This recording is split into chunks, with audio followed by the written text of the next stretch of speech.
बतौर लोक निर्माण मंत्री हमने हिमाचल प्रदेश के अंदर, और मैं जो भी बात करता हूं मैं तथ्यों के ऊपर, आंकड़ों के ऊपर और तर्क के साथ करता हूं। बतौर 15 महीने के कार्यकाल में हमने 3,500 करोड़ रुपए के सड़कों के नवीनीकरण का कार्य हिमाचल प्रदेश के अंदर 15 महीनों के अंदर करके दिखाया है। दलगत राजनीति से ऊपर उठकर जब भी आपदा का समय आया, दिल्ली गए, दिल्ली से केंद्रीय मंत्रियों को हिमाचल लेकर आए। जो हमारे सड़क मंत्री है आदरणीय गडकरी जी, मैं कई बार उनसे दिल्ली में मिलने गया। हमारी वर्तमान सांसद श्रीमती प्रतिभा सिंह जी हमारे साथ गई, उनको हम कुल्लू लेकर आए, मनाली लेकर आए, और जो वहां पे सड़कों के नवीनीकरण का जो वहां पे हमारे डैमेजेस हुए थे, उसके लिए आपने देखा अभी चुनावों के कुछ ही दिन पहले हमने मंत्री से निवेदन किया और उन्होंने हिमाचल प्रदेश के लिए हमारे निवेदन पर अतिरिक्त 150 करोड़ रुपए हिमाचल प्रदेश के लिए दिए। इसके लिए भी हम प्रदेश की जनता को बहुत बहुत बधाई देना चाहते हैं। मैं ये बातें आज इसलिए यहां पर कर रहा हूं क्योंकि हमने हिमाचल प्रदेश के हर क्षेत्र, हर जाति, हर धर्म, हर इलाके को समानता के साथ आगे ले जाने का प्रयास किया है। आज जिस तरीके से एक जहर प्रदेश के अंदर क्षेत्रवाद का, जातिवाद का फैलाने की कोशिश करी जा रही है, और सबसे बड़ी बात आज जिस तरीके से कांग्रेस पार्टी को ये लोग कहते हैं, जो कांग्रेस पार्टी की जो भाजपा की सम्मानित प्रत्याशी है मंडी संसदीय क्षेत्र से,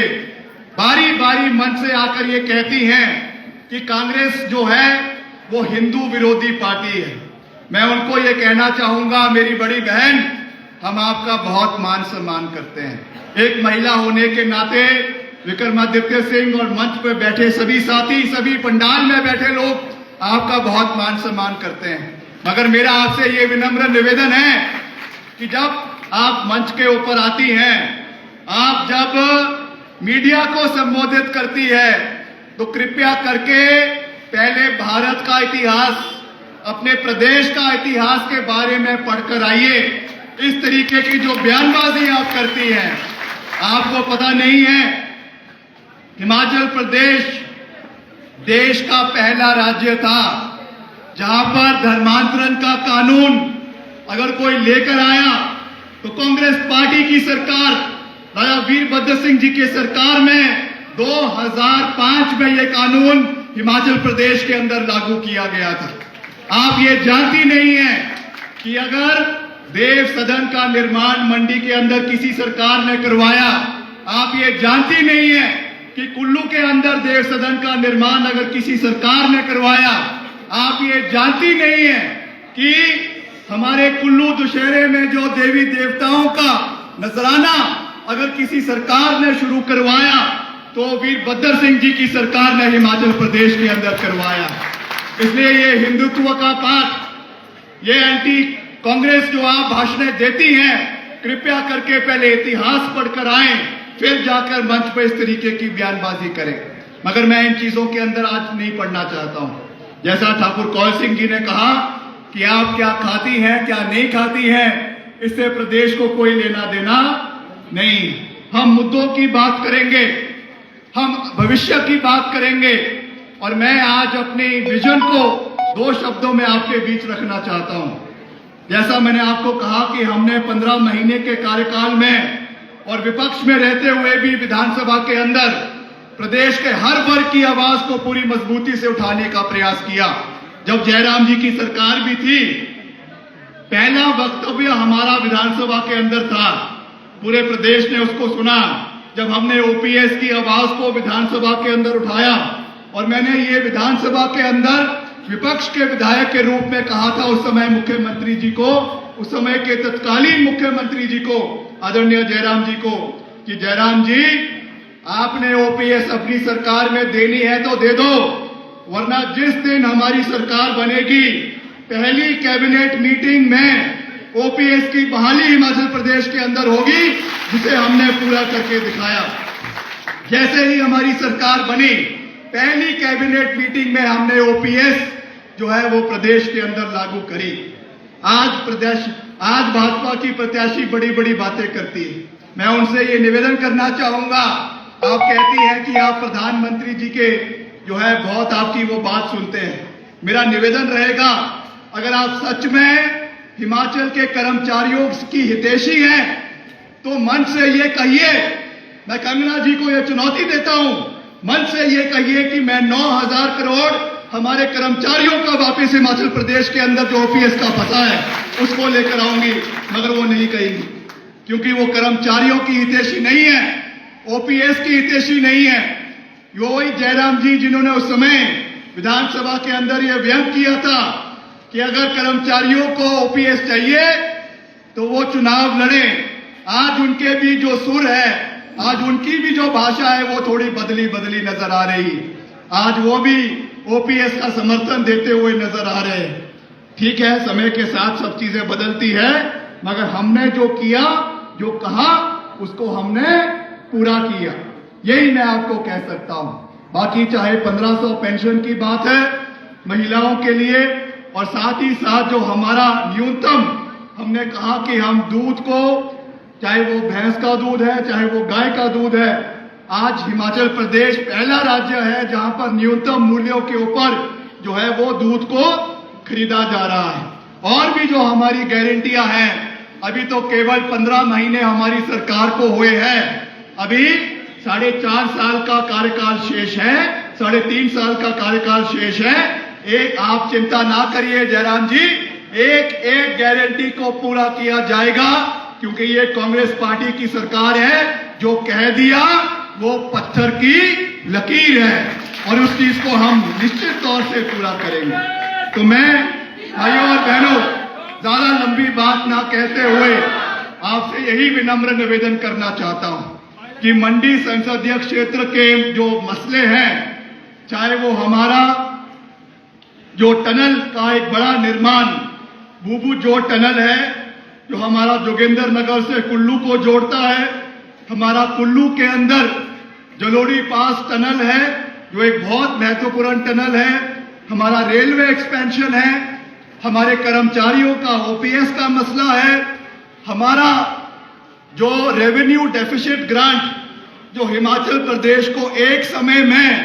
12,000 करोड़ रुपए सालाना केंद्र सरकार से मिलता था। मैं जो बातें कर रहा हूं नोट करके रखना, ये सब चीजें मैं तथ्यों के ऊपर कह रहा हूं। जो 12,000 करोड़ रुपए रेवेन्यू डेफिसिट ग्रांट हिमाचल को मिलती थी, आज वो मात्र 2,500 करोड़ रुपए रह गई है। अगर इन मसलों को पूरी मजबूती से केंद्र सरकार के समक्ष, लोकसभा के समक्ष नहीं उठाया जाएगा तो प्रदेश के हितों का हनन होता रहेगा। मोदी जी यहाँ पर समय समय पर आते रहते हैं और कहते हैं मंडियाली में कि मैंने यहाँ की सेपू बड़ी भी खाई है, यहाँ के जो है मंडियाली धाम भी खाया है, मगर जब कथन और जब काम करने की बारी आती है, आपदा की बारी आती है, तो एक नया पैसा हिमाचल प्रदेश को नहीं दिया गया। कंगना जी कहती है कि मैं मंडी की बेटी हूं, ठीक है, मंडी से उनका संबंध है, मगर मैं उनसे पूछना चाहूंगा, आप इतनी बड़ी बॉलीवुड में एक्ट्रेस थी, आपने कितने युवाओं को इस पूरे समय के अंदर बॉम्बे के अंदर नौकरियां दिलवाई, जब सबसे बड़ी सदी की त्रासदी मंडी के अंदर आई, कुल्लू के अंदर आई, जब हम दिन रात मुख्यमंत्री जी के साथ, चाहे कुल्लू है, चाहे मनाली है, चाहे पंचबख्तर का ब्रिज है जहां पे पानी आ गया था, चाहे चुनाग है, चाहे बाली चौकी है, चाहे सराज है, चाहे छतरी है, चाहे नेर चौक है, चाहे आपका चैल चौक है, हर जगह पे हम आए और हमने यहाँ पे सड़कों को खुलवाया, समय रहते हुए हर कार्य को पूरा किया। और मुख्यमंत्री जी का विशेष हमसे ये आदेश था कि किसी भी व्यक्ति का माल मंडी में समय पर रुकना नहीं चाहिए। उसके लिए सारी की सारी सड़कों को खोलने का कार्य हमारी सरकार द्वारा करवाया गया। और खास रूप से कई बार मैं केंद्रीय मंत्रियों से मिला दिल्ली जाकर, मैंने उनसे विशेष निवेदन किया कि हमारा जो चैल चौक से पंडो सड़क है, इसका विस्तारीकरण करवाना बहुत आवश्यक है, क्योंकि आप जानते हैं कि जब हमारा जो पंडोह से मंडी का रास्ता बंद हो गया था, तो सारा का सारा ट्रैफिक कुल्लू मनाली का, लाहौल स्पीति का यहां से होकर गुजर रहा था। हमको जानकर खुशी होगी कि इस सड़क के लिए हमने 14 करोड़ रुपए का सैंक्शन जो है इसके एक्सपेंशन के लिए, चौड़ाकरण के लिए, अपग्रेडेशन के लिए जो है हम लेकर आए और इसका कार्य हमने पूरा करने का प्रयास किया है। तो मैं आपसे अंत में यही विनम्र निवेदन करना चाहता हूं कि हम पूरी मजबूती से आपकी आवाज को, यहाँ के मुद्दों को, यहाँ के मसलों को लोकसभा के अंदर उठाएंगे और ये तय मंडी संसदीय क्षेत्र की जनता ने करना है कि आपको एक समर्पित नेतृत्व चाहिए या एक अभिनेता चाहिए जो चुनावों के समय में अलग अलग वेशभूषा में अलग अलग इलाकों के अंदर तो आज जा रही हैं, मंडी में मंडी की बातें करती हैं, मनाली में वहां की वेशभूषा पहन लेती है, मगर ये आपने तय करना है कि जब चुनाव खत्म हो जाएंगे उसके बाद अपना डंगा लगवाने के लिए, अपना महिला मंडल बनवाने के लिए, अपना एम्बुलेंस रोड को पक्का करवाने के लिए, आपके और छोटे छोटे कार्य करने के लिए क्या आपको मुंबई तक का सफर तय करना है या नहीं करना है, ये मंडी संसदीय क्षेत्र की प्रबुद्ध जनता ने तय करना है। तो मेरा आपसे यही विनम्र रहेगा कि हमने मिलकर आगे बढ़ना है। हिमाचल प्रदेश की आवाज को केंद्र सरकार के समक्ष, जब हमारी सरकार यूपीए की सरकार, इंडिया अलायंस की सरकार दिल्ली के अंदर बनेगी, हम पूरी मजबूती से यहाँ की आवाज को केंद्र सरकार के समक्ष रखेंगे और जो जो कार्य यहाँ पे पूर्व में किए गए हैं उनको और ऊंचाइयों पर ले जाने का कार्य जो है वो भविष्य में करवाया जाएगा। इन्हीं शब्दों के साथ मैं आप सबका एक बारी फिर से दिल की गहराइयों से बहुत बहुत धन्यवाद करता हूं और मेरा आपसे अंत में ये विनम्र निवेदन है कि मैं 9 मई को मंडी में जो है वो अपना, हम सब आप लोगों के आशीर्वाद के साथ अपना नामांकन पत्र भरेंगे, जिसमें हमारे प्रदेश के माननीय मुख्यमंत्री आदरणीय ठाकुर सुखविंदर सिंह सुक्खू जी, हमारी पार्टी की अध्यक्षा श्रीमती प्रतिभा सिंह जी और सभी हमारा शीर्ष नेतृत्व वहां पे उपस्थित रहेगा। केंद्र से भी हमारे नेता आएंगे। तो मेरा आप सबसे निवेदन है कि आपने अपना आशीर्वाद देने के लिए हमें वहां पर जरूर आना है, हमारा हौसला अफजाई के लिए आपने वहां पे जरूर आना है और मिलकर जिस तरीके से मेरे पिताजी स्वर्गीय राजा वीरभद्र सिंह जी ने मंडी की जो सेवा अपने शासन काल के एक लंबे समय तक करी है, मुझे पूरी उम्मीद है कि आप मुझे अपना पूरा आशीर्वाद देंगे ताकि हम यहाँ की आवाज को हिमाचल सरकार के अंदर तो बुलंद करेंगे ही, मगर केंद्र सरकार के समक्ष जो है वो दिल्ली के अंदर बुलंद करी जाएगी। और ये अंत में मेरा वादा है आपसे कि मंडी का डंका पूरे देश के अंदर आने वाले समय में बजेगा, इसका मैं आपको पूरा विश्वास दिलाना चाहता हूं। आप सबका एक बारी फिर से दिल की गहराइयों से